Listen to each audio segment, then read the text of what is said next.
Nosso tema da nossa Escola da Caminhada para esse semestre, ou para este ano, é discipulado. Como podemos obedecer à ordem de Jesus e como podemos fazer isso de maneira que agrade a Deus. Então, na primeira semana, nós ouvimos o pastor Leonardo falando a respeito das faces do discipulado, e depois o professor Wagner também falou a respeito do discipulado, da importância dessa caminhada, de como ele foi impactado e como ele pôde também transferir essa ideia do discipulado. Ela é importante.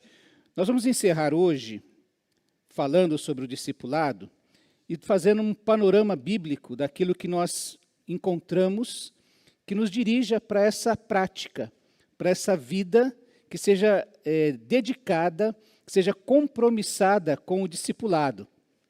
Os irmãos vão lembrar que semana passada nós até comentamos que fomos impactados por pessoas cujo negócio era o discipulado. Eles sabiam fazer isso, eles faziam sempre, e eles sabiam como abordar as pessoas. Então, quando nós pensamos em discipulado, nós lembramos sempre de uma expressão que é grande comissão, um comissionamento que Jesus deu à igreja, a todos os discípulos.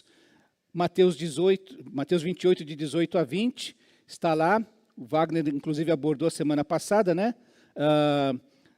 Jesus chegando para os discípulos, pouco antes de subir aos céus, dizendo: é-me dado todo o poder nos céus e na terra, portanto, ele faz uma conclusão, porque eu tenho todo o poder nos céus e na terra, portanto, vocês façam discípulos de todas as nações. Esse é o grande comissionamento que Jesus deu à sua igreja, a grande comissão que ele dá para nós. Fazermos discípulos de todas as nações, batizá-los em nome do Pai, do Filho e do Espírito Santo, e ensiná-las a guardar todas as coisas que Jesus ensinou, e ele estará conosco até o fim dos tempos.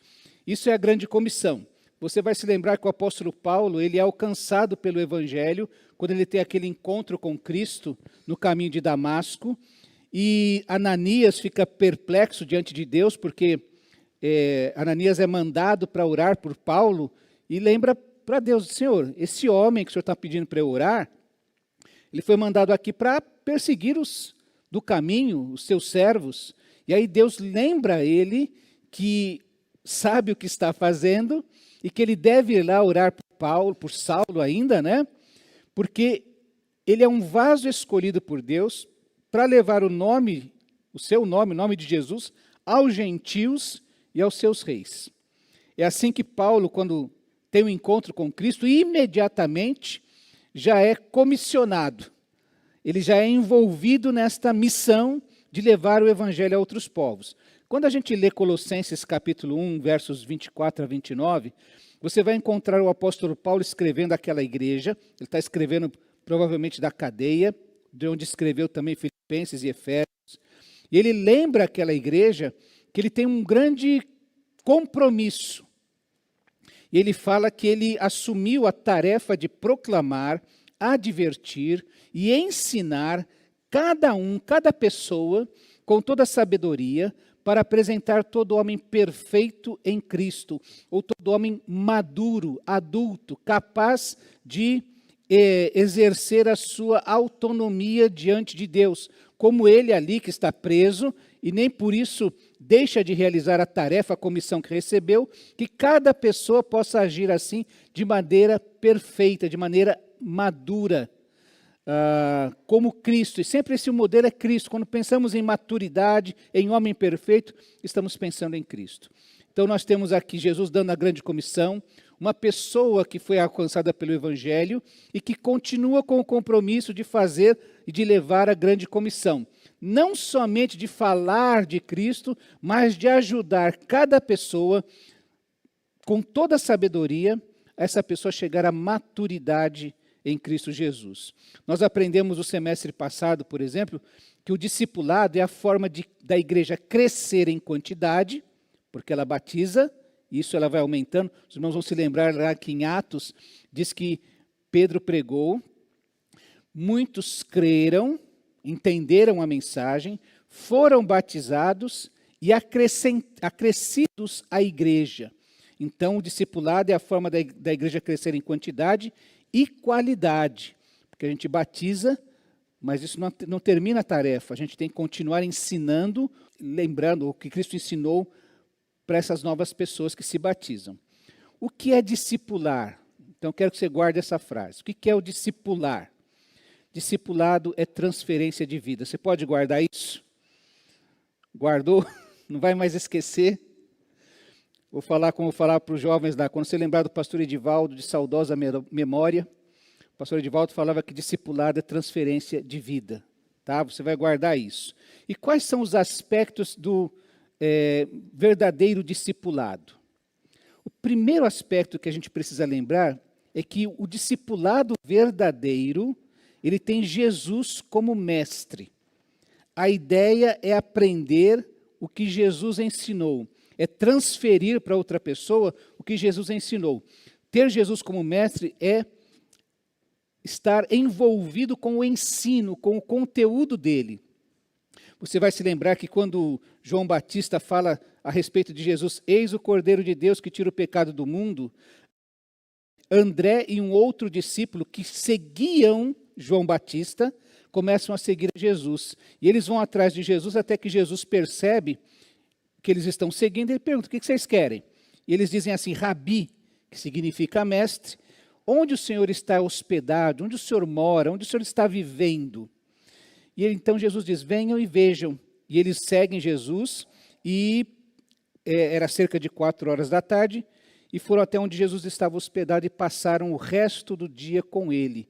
Porque discipulado tem a ver com o ensino que essa pessoa tem, o conteúdo que ela tem para ensinar.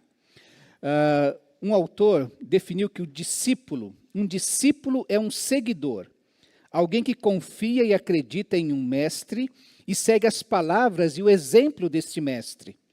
Portanto, ser um discípulo é estar em um relacionamento, é ter um relacionamento íntimo, instrutivo e imitador com o mestre. Consequentemente, ser discípulo de Jesus Cristo é ter um relacionamento com Jesus, é procurar ser como Jesus. Em outras palavras, seguimos a Cristo para ser como Cristo. Como Paulo fala aos Coríntios, não é? Sejam meus imitadores como eu sou imitador de Cristo. Porque como seus discípulos, pertencemos a Cristo. Então, o discípulo quer se parecer com o seu mestre, no nosso caso, com Cristo.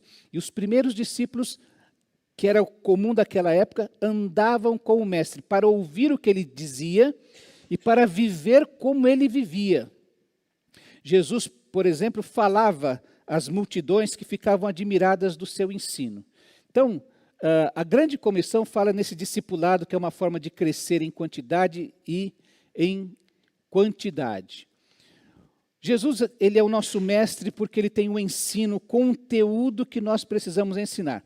Quando eu termino o Sermão do Monte, como eu vinha falando, os 2 últimos versículos do Sermão do Monte é uma reflexão de Mateus, que registra lá em Mateus, né? Quando ele fala, Jesus terminou de pregar, ele diz assim, quando Jesus acabou de dizer essas coisas, a multidão ficou maravilhada com o seu ensino, pois ele ensinava com verdadeira autoridade, diferentemente dos mestres da lei. Então, Jesus como mestre tem a ver com o ensino de Jesus, com o que ele está falando para nós, como ele avisou, como ele comissionou lá em Mateus 28. Também ter Jesus como modelo, e aí aprender a agir como Jesus. Há um best-seller da década de 70, não é? Alguns até já vão se lembrar dele, que era Em Seus Passos que Faria Jesus. Não é? Que foi uma campanha que foi feita numa igreja, mas cada um, e aí tem um jovem aqui com menos de 30 anos, o que Jesus faria se tivesse a idade do Jonathan? O que Jesus faria hoje se tivesse a idade de quem tem 45? Eu acho que não tem ninguém de 45, que nós damos um salto. 40. Ou o que Jesus faria com mais de 60 anos? Eu sei que tem um grupo grande que tem mais de 60 anos aqui. Não é? Mais 60, eu acho que mais 80 só Tem mais 80 aqui? Irmã Olga, irmão Antônio Curti, irmão Renato tem mais de 80? Gente, que saúde tem nessa igreja, né? Que os 3 com mais 80 aqui estão firmes, não é? Isso é coisa de Deus mesmo. Mas, para cada época da nossa vida, ter essa resposta, como é que Jesus agiria? Em seus passos que faria Jesus. E aí é ter Jesus como modelo de ação. Quando a gente pensa no discipulado, a gente pensa, por exemplo, que Jesus discipulou, porque, como Paulo diz, olha, eu proclamei, eu adverti, eu ensino com toda a sabedoria. E Jesus fez isso, primeiro com aquela multidão que Mateus registra lá no Sermão do Monte. As multidões ouviram Jesus proclamar, ensinar, advertir com toda a sabedoria. Diz a Bíblia em Atos 1,15 que um pouco antes do Pentecostes, da descida do Espírito Santo, haviam 120 discípulos de Jesus reunidos, esperando que houvesse o Pentecostes. Ele tinha então pelo menos 120 discípulos. Lá em Lucas capítulo 10, Jesus separa 72 discípulos para mandar de 2 em 2, talvez esses 72 fizessem parte dos 120. Mas ele falou com a multidão, falou com 120, separou 72 e mandou de 2 em 2 para ir às cidades onde ele haveria de ir, para que eles fossem à frente, pregando as boas novas do reino, curando e expulsando demônios. A Bíblia diz então que ele trabalhava com grupos grandes, fazendo o quê? Proclamando, advertindo e ensinando com toda a sabedoria. Também que ele trabalhava com grupos menores, porque do meio dos discípulos, Lucas registra, ele escolheu entre os discípulos que ele tinha, 12 homens, os apóstolos. Foi do meio dos discípulos, talvez esses 120, 72, ele separou 12 para andar próximos a ele. E descobrimos no decorrer das páginas do Novo Testamento que ele discipulou 3 apóstolos de uma maneira mais íntima, mais pessoal. Você vai encontrar, por exemplo, naquele momento do Monte da Transfiguração, que Jesus chama Pedro, Tiago e João. E os leva para que eles tenham uma experiência que mais nenhum outro discípulo teve, de ver Jesus ser transfigurado. Tiveram o privilégio de poder ver Elias e Moisés. Os outros 9 não tiveram essa experiência. Os outros 69 não tiveram essa experiência. Os outros 117 não tiveram essa experiência. Foram só esses 3 que Jesus separou para poder aprender isso. E nós percebemos também que Jesus focou um interesse, um discipulado, um ensino, um cuidado especial com Pedro, que era o grande líder do colégio apostólico. Ele é separado desde o início, ele é chamado para largar as redes e acompanhar Jesus. No Evangelho de João, logo no começo se registra isso. E o Evangelho de João termina com Jesus falando com Pedro. Capítulo 21, Jesus volta, e é interessante que no capítulo 21, João registra que Pedro resolve voltar a pescar. E ele volta às redes, é um voltar de quem está deixando o seu ministério para voltar à vida antiga das redes. E Jesus tem que voltar lá para falar, eu já te tirei dessas redes. Você precisa ir para as redes que eu dei para você. Você me ama? Então você vai fazer aquilo que eu mandei, porque isso é ser discípulo. O modelo de Jesus é esse, que discipula grandes grupos, grupos menores, e até chegar na individualidade das pessoas.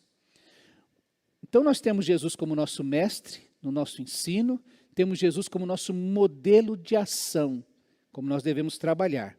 E temos a igreja como a promotora de um ambiente de discipulado. Porque discipular é um ministério da igreja. A igreja tem o pastor da igreja, tem pastores no seio da igreja, e a igreja tem um ministério pastoral de cuidado de uns com os outros. A gente ainda vai ter oportunidade de pensar naqueles 25 mandamentos recíprocos, né, de uns aos outros. Mas esse é um ministério pastoral da igreja. E existe um ministério de discipulado da igreja. O ministério de, como nós falamos, proclamar, advertir e ensinar grandes grupos, grupos menores e até individualmente, cada pessoa a se parecer com Jesus, a ser um imitador de Cristo Jesus em sua vida. A igreja, por exemplo, quando nós olhamos para as páginas da Bíblia, era aquela que perseverava na doutrina. Você vai lembrar, por exemplo, que uma das lições desse semestre que acabou era que cada um de nós é um teólogo na medida da sua capacidade, lembram? E que cabe a cada um preservar a fidelidade bíblica do púlpito da igreja. E quando nós pensamos em púlpito da igreja, não estamos pensando nesse negócio aqui não, ó, tá? Isso aqui é um objeto só. Estamos falando da proclamação que se faz do ministro da igreja, do professor da escola da caminhada, do líder do pequeno grupo, dos líderes do IBP Feliz. Todos são responsáveis por proclamar este evangelho. Lembra que lá em Atos, no capítulo 2, a igreja se dedicava de coração ao ensino dos apóstolos. Preservava uma doutrina, porque nós temos Jesus como nosso mestre, nós reproduzimos o seu ensino. Paulo, quando escreve aos Gálatas, talvez Gálatas tenha sido a primeira carta que Paulo escreveu. E a primeira preocupação dele é com uma doutrina falsa que está entrando na igreja, que ele chama de um outro evangelho, e que ele amaldiçoa. Ele fala, se eu mesmo, um anjo aparecer a vocês, pregando um outro evangelho, uma outra mensagem, que não seja aquela que eu já preguei para vocês, seja considerado anátema, que é maldito. Tá? Porque existe um ensino que não dá para mudar. Tá? Quando a gente fala assim que Jesus é o Filho de Deus, eu essa semana fiquei impressionado, porque eu descobri, olha, 60 anos nas costas, e aí eu vou descobrir que os muçulmanos aguardam a volta de Jesus. Eu falei, mas como é que pode um negócio desse? Eles não creem que Jesus é o Filho de Deus e que ele seja Deus. Eles creem que Jesus é um profeta e que vai voltar. Eu falei, fiquei impressionado, eu não sabia disso. Vou até estudar melhor, porque mas veja, não, nós cremos em Jesus. Uma muçulmana fala, nós cremos em Jesus, aguardamos a volta dele. Mas nós não estamos falando do mesmo Jesus. Porque quando nós falamos o meu Jesus, ele é o próprio Deus. Ele é o Filho na Trindade. Não é um profeta. Percebe? Paulo estava discutindo lá em Gálatas sobre isso. Porque ele chegou e falou, se aceitar Jesus, pela graça, você está salvo. E chegou alguém depois falando, não, tem que aceitar Jesus, mas tem que se circuncidar, guardar o sábado, senão você não está salvo. E Paulo falou, se alguém ensinar uma coisa diferente do que eu já falei, é maldito. O primeiro concílio que acontece em Jerusalém, lá em Atos 15, é essa discussão. E a igreja se reúnem os líderes da igreja, Paulo e Barnabé chegam para a igreja, Tiago, Pedro estão em Jerusalém, e eles fazem uma grande reunião para tomar uma decisão sobre isso. E aí escrevem aquilo que foi decidido, olha, distribuam essa decisão pelas igrejas que já são cristãs, porque o conteúdo é importante, a igreja precisa perseverar na doutrina. Como nós dissemos, precisa proclamar, advertir e ensinar com toda sabedoria a grupos grandes, menores, pequenos e até individualmente. E a igreja é aquela que equipa os santos. Nós já sabemos de cor quase, lá em Efésios capítulo 4, quando Paulo escreve dizendo assim, Jesus subiu aos céus e deu dons aos homens, concedeu presentes à igreja, apóstolos, profetas, evangelistas, pastores e mestres. Para quê? Que são esses presentes, essas pessoas, dons que Deus dá à igreja, deu à igreja? Para equipar os santos para a obra do ministério. Qual é o ministério da igreja? Proclamar, advertir, ensinar com toda a sabedoria, para apresentar toda a pessoa como uma pessoa adulta em Cristo Jesus. Esse é o discipulado. E agora, para nós, o grande desafio para mim e para você é fazer do discipulado uma tarefa particular. Pastor, mas não é o ministério da igreja? Eu já vi gente que fala assim, a igreja precisava fazer isso. Não é? Já viram esse tipo de conversa? Mas o irmão vai fazer? Não, a igreja precisa fazer. Eu não sou, como essa pessoa, eu não sou a igreja, não é? Então, a tarefa é minha e sua. Quando Jesus disse assim, vocês vão fazer discípulos, é uma comissão da sua igreja, mas a igreja, nós somos a igreja.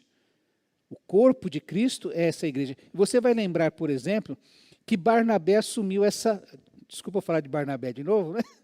Mas Barnabé assumiu essa tarefa. Porque quando ele recebeu uma grande tarefa, que era ir lá em Antioquia, ele percebeu que a graça de Deus estava se manifestando naquela igreja. Olha, lá em Jerusalém o pessoal falou assim, olha, lá em Antioquia tem gente que dizendo que é seguidor de Jesus. Bom, o que está acontecendo lá? Aí mandaram Barnabé. Barnabé, vá verificar o que está acontecendo lá. Barnabé chegou e Lucas diz que ele viu a graça de Deus. E ele percebeu que havia uma grande tarefa para ser realizada ali. O que Barnabé faz? Vai buscar Paulo. E busca Paulo para ajudá-lo ali. E durante 1 ano, Barnabé e Paulo ensinam aquela igreja. Ensinam coisas que eles ainda não sabiam. Depois de 1 ano, é que o Espírito fala à igreja para enviar Barnabé e Paulo numa viagem missionária. E veja que é Barnabé e Paulo. Barnabé é o líder da viagem missionária. Depois é que Paulo passa a ser um grande líder. Barnabé fez isso com Paulo, depois Barnabé faz isso com João Marcos. Quando Paulo e Barnabé têm um desentendimento tão grave que eles já não conseguem caminhar juntos, lembra que o desentendimento de Barnabé e João Marcos não é um desentendimento doutrinário, por exemplo, não é um desentendimento relacional, é metodológico. Tá? Barnabé pega João Marcos, leva consigo. Um menino que talvez fosse inconstante, ainda imaturo, e Barnabé vai investir. Assim como fez com Paulo, que estava lá no ostracismo, tinha voltado para a sua cidade natal, estava lá. Tá? Paulo, naquele momento, faz a mesma coisa porque ele separa outros homens para estarem com ele. Silas é o primeiro a ser separado. E para quando vai começar a segunda viagem, ele chama Timóteo, que provavelmente se converteu na primeira viagem missionária que Paulo e Barnabé fizeram pela sua cidade. Quando vai acontecer a segunda viagem, Timóteo é chamado para participar com Paulo. Então Barnabé ensina Paulo, Barnabé cuida de João Marcos, Paulo vai ensinar Silas, vai ensinar Timóteo. E quando Paulo está escrevendo a sua última carta, a segunda carta a Timóteo, ele escreve assim, meu filho. Timóteo é tratado por Paulo como um filho. Em outra ocasião ele fala, Timóteo é meu verdadeiro filho na fé. Mas ele diz assim, meu filho, você me ouviu ensinar verdades confirmadas por muitas testemunhas confiáveis. Agora, ensine-as a pessoas de confiança que possam transmiti-los a outros. Percebe? Paulo ensinou Timóteo, Timóteo tem que ensinar outras pessoas que sejam capazes de ensinar a outros. Isso é discipulado. A gente vai transferindo o ensino de Jesus, a maneira de viver de Jesus para outras pessoas que vão ensinar outras pessoas. Então, ninguém pode chegar num tempo, melhor dizendo, todos nós precisamos chegar num tempo na igreja e falar assim, a quem eu vou servir? Quem será o meu Paulo? Quem será o meu João Marcos? Quem será o meu Silas? Quem será o meu Timóteo? Quem serão as pessoas confiáveis a quem eu vou ensinar a imitar a Jesus? Isso é discipulado. Esse é um desafio particular. Você, com certeza, tem alguém que sabe menos que você. E que você pode sentar e ensinar aquilo que você já sabe a respeito de Jesus. Essa palavra, ela está disponível para todo mundo. Nós vivemos num país que tem total liberdade absoluta para ensinar, para pregar isso. Você tem, todo mundo tem no celular a palavra de Deus. Então não tem mais, como a gente fala assim, não tem tempo. É um grande privilégio a gente poder sentar com uma pessoa e começar a ensinar as verdades da palavra de Deus. Quando eu começo, o discipulado é diferente de uma preparação só para o batismo, não é? Mas a primeira lição é sobre a Bíblia. E a primeira palavra que eu tenho para dizer é assim, olha, se você não acreditar no primeiro versículo da Bíblia, não adianta ler o resto. Porque você não vai acreditar em mais nada, vai ser tudo difícil de acreditar. E aí nós começamos a vasculhar a Bíblia. Depois queremos saber quem é esse homem que foi criado na Bíblia, por que ele caiu, o que Deus fez para ele, com todo cuidado. E aí essa pessoa começa a perceber e ter compreensões a respeito da vida a partir daquilo que ela está aprendendo. Então, meus irmãos, discipulado é transferir vida. Essa semana eu recebi algumas fotos, alguns colegas, um colega corintiano. Gente boa, né? Demais, né? Mas ele tirou uma foto, acho que com um filho mais velho, um filho mais novo, no estádio do Corinthians. Essa semana, recebi, acho que foi ontem, não lembro. E vira e mexe eu tenho algum colega que está no campo do Palmeiras. Eu tenho, não me lembro de foto de São Paulino até agora, mas os palmeirenses, os corintianos frequentam muito os estádios. Sabe o que ele está fazendo com os filhos dele? Transferindo a paixão deles para eles. Ensinando-os a vibrar. Eu lembro quando comecei ministério, eu era adolescente na realidade, havia uma discussão muito grande se podia bater palma na igreja, se podia ter bateria na igreja. Eram os problemas que a igreja enfrentava. Quando comecei o ministério, também tinha na igreja esse mesmo problema. 20 anos depois já tinha o mesmo problema. Eu me lembro de um diácono que começava os jovens a tocar essas coisas, ele ia lá, saía da igreja, ficava lá no saguão fora, de braços cruzados. Não me admira que os filhos desse diácono não estejam na igreja. Porque eles não ensinaram, não transferiram a paixão que eles tinham por Jesus para os filhos. Vamos cantar, vamos adorar. Eu lhes contei recentemente, isso aconteceu recentemente. Se não foi esse ano, foi no final do ano passado. Uma igreja fez uma votação se ia ter bateria ou não na igreja. 2024, 2023. E o diácono, que era contra, votou contra. Mas como ele foi voto vencido, ele foi lá, comprou uma bateria e doou para a igreja. Isso é um espírito batista. A parte vencida entende que tem que cooperar com a parte que venceu. Ele falou, olha, eu não gosto, mas se a maioria quer, eu vou trabalhar para que isso dê certo. E sabe o que ele fez? Isso chegou aos meus ouvidos. Que exemplo. Que exemplo. Ele transferiu uma maneira de agir, de se comportar diante da sua igreja. Então, quero encerrar dizendo assim, que isso a gente já repetiu no nosso informativo, porque é uma conclusão da lição que nós tivemos sobre discipulado. Discipular é ajudar outra pessoa a seguir a Jesus, buscando o seu bem espiritual, para que ela seja mais como Cristo. Discipular é ajudar outra pessoa. Pode ser que você ajude na grande multidão, no pequeno grupo ou individualmente. Pode ser que você precise proclamar, advertir ou ensinar. Mas você vai ajudar uma outra pessoa a seguir a Jesus.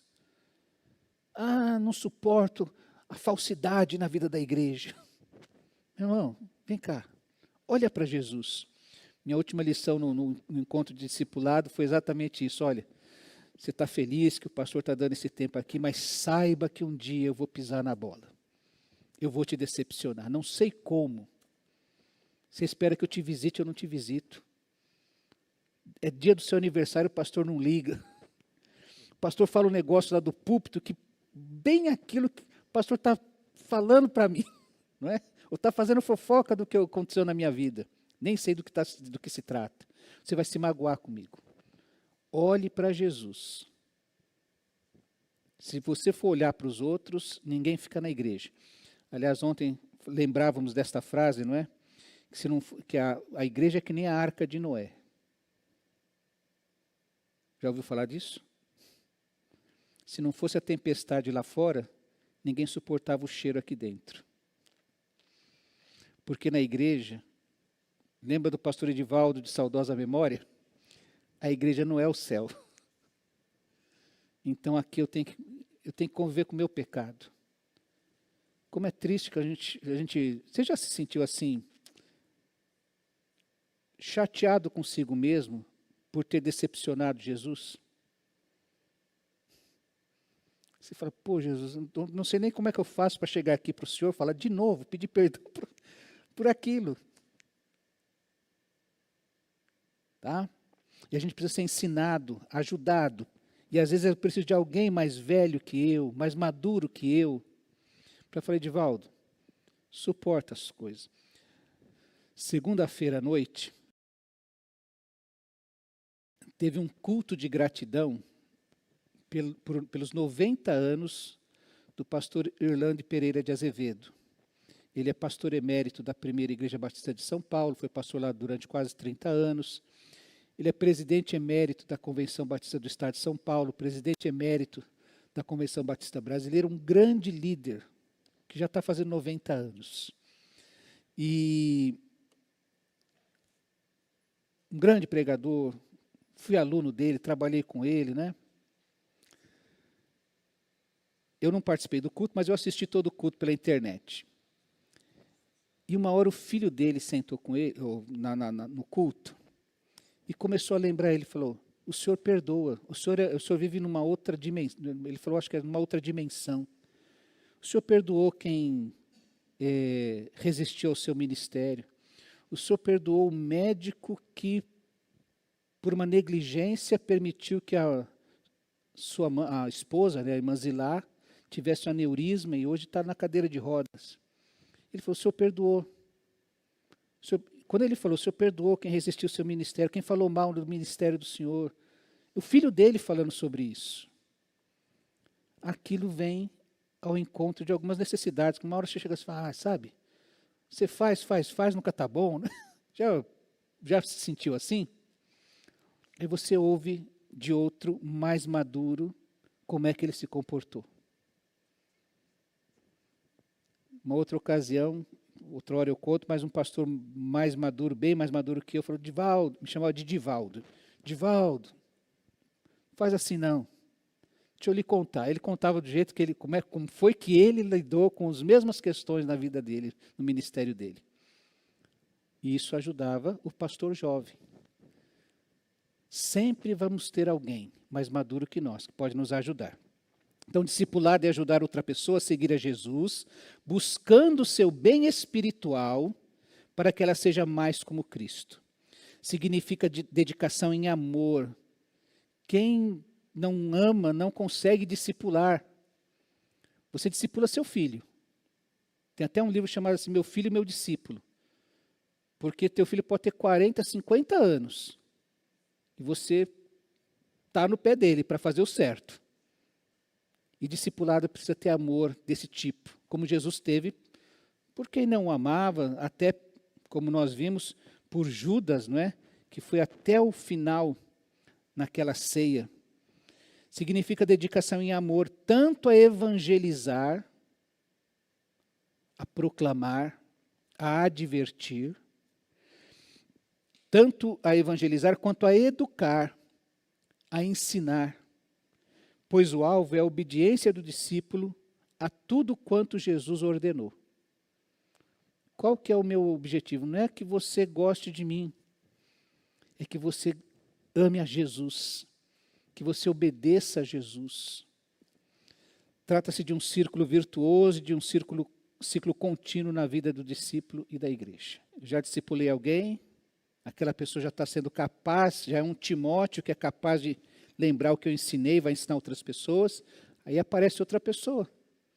Como apareceu na vida de Paulo, apareceu Silas, Timóteo, Epafrodito. Como na vida de Barnabé apareceu Paulo, depois João Marcos e provavelmente outras pessoas também no seu caminho. Talvez o nosso desafio seja assim: a quem eu estou discipulando? Pensa você, as mulheres, há uma mulher mais jovem, há uma mulher mais jovem na vida cristã, que pode ser ensinada, que eu posso acompanhar, que eu posso fazer uma coisa tão simples, irmãos. Não vi você na igreja domingo. Está tudo bem? Um telefonema. Que vai falar, sabe o que é? E aí você poder corrigir aquelas coisas assim, sabe, que estava frio, estava chovendo, o meu marido é meio chato, e aí você ensina, sabe como é que você vai vencer a chatice do seu marido? Sabe como é que você vai fazer com que os filhos não atrapalhem a tua presença na vida da igreja? Sabe como você vai fazer com a dinâmica da casa, para que isso não seja um problema de você estar na igreja? Sabe como é que você vai fazer para ajustar a sua agenda, para colocar a agenda de Jesus?